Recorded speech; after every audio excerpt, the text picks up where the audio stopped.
De toute façon, il ne faut pas qu'on soit en concurrence. Nous avons 4 ateliers. Oui. On reste à ça. Merci, Michel. Il me fait plaisir d'être avec vous. C'est effectivement la seconde année. J'ai eu le plaisir de venir l'an dernier. Alors, rapidement, pour amplifier un peu ce qu'a dit Michel, alors moi-même, professeur d'économie, ambassadeur du Canada à l'OCDE, actuellement, mon projet principal, c'est la Nouvelle École d'Athènes. Alors, la Nouvelle École d'Athènes, c'est une version 21e siècle, si on veut, de l'Académie de Platon. C'est-à-dire pérenniser une approche dialectique pour résoudre des problèmes complexes. Et je pense qu'on n'a pas tellement avancé par rapport à la puissance des dialogues socratiques et de Platon. Alors, fondamentalement, je vais vous parler du prochain grand événement de la Nouvelle École d'Athènes, qui est une conférence qui aura lieu à Paris. Et on a une brochure préliminaire que je veux juste vous montrer ici, qu'on pourra discuter, mais pas encore pour publication. Alors, le 20 et le 21 juin, à l'OCDE, à mon ancienne institution de l'OCDE, sur un thème qui, en anglais, va s'exprimer « Reinventing the West », réinvention d'Occident, sous-titre explorer des nouveaux modèles pour un monde de plus en plus intégré. Alors, on fait ça avec l'OCDE, qui représente 34 pays, donc vraiment une superpuissance sur ce plan-là, et l'INSEAD de Fontainebleau, une école de gestion de réputation internationale parmi les 5 meilleurs du monde, avec un campus à Fontainebleau, un autre à Abu Dhabi, un troisième à Singapour. Et alors, ces 3 institutions, un think tank, la Nouvelle École d'Athènes, une organisation intergouvernementale, l'OCDE, et une école de gestion de très haut calibre, mettent ensemble leurs ressources pour étudier ce problème. Alors, première question qui nous a été posée, pourquoi réinventer l'Occident? Alors là, je voudrais dire d'abord que ça fait partie d'un programme de réinvention que nous mettons en place à la Nouvelle École d'Athènes. Et comme l'a indiqué Michel, la notion de réinvention est une notion assez cousine de la notion de design build. Elle est un peu plus précise et je partage toutes les inquiétudes de Michel concernant l'avenir de la planète, mais l'approche que nous avons privilégiée, c'est que avant de parler de l'avenir de la planète, on devrait peut-être découper le problème en plus petits morceaux et regarder un problème à la fois. Alors nous allons commencer avec la réinvention de l'Occident, pour suivre par la suite une conférence qui aura lieu, on espère, en 2014 sur la réinvention de l'Orient, Reinventing the East, et ainsi de suite. Alors pourquoi commencer avec la réinvention de l'Occident? Eh bien pour 3 raisons. D'abord, la région qu'on peut appeler l'Occident, la région géographique qu'on peut appeler l'Occident, c'est-à-dire l'Europe et l'Amérique, représente aujourd'hui 50% de l'économie mondiale. La Chine, c'est pour demain. L'Inde, c'est pour demain. Aujourd'hui, c'est l'Occident. S'il y a effondrement en Occident, il y a effondrement pour le monde entier.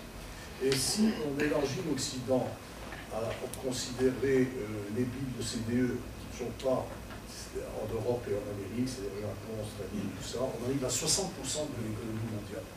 Donc c'est le très gros morceau. Ça, c'est la première raison. La seconde raison, c'est que l'Occident, ce n'est pas seulement une région géographique, c'est aussi un modèle. Et comme l'a indiqué Michel, nous pensons que c'est, pour le bien ou pour le mal, le modèle dominant mondial et peut-être le seul modèle mondial. Il y a un modèle chinois pour la Chine, il y a un modèle indien pour l'Inde. Il n'y a pas de modèle chinois pour le monde, pas encore. Il n'y a pas de modèle indien pour le monde. Le seul modèle mondial, en fait, c'est le modèle occidental. C'est quoi ce modèle occidental? Eh bien, fondamentalement, c'est le capitalisme, c'est la démocratie, c'était le communisme, mais le communisme n'existe plus, parce que le communisme était aussi le modèle occidental. Alors il y a des combinaisons entre démocratie et socialisme et capitalisme qui existent un peu partout. Il y a aussi ce qu'on peut appeler le système westphalien, ce qui est issu du traité de Westphalie de 1640 et qui, en fait, confie la gestion du monde aux souverainetés nationales.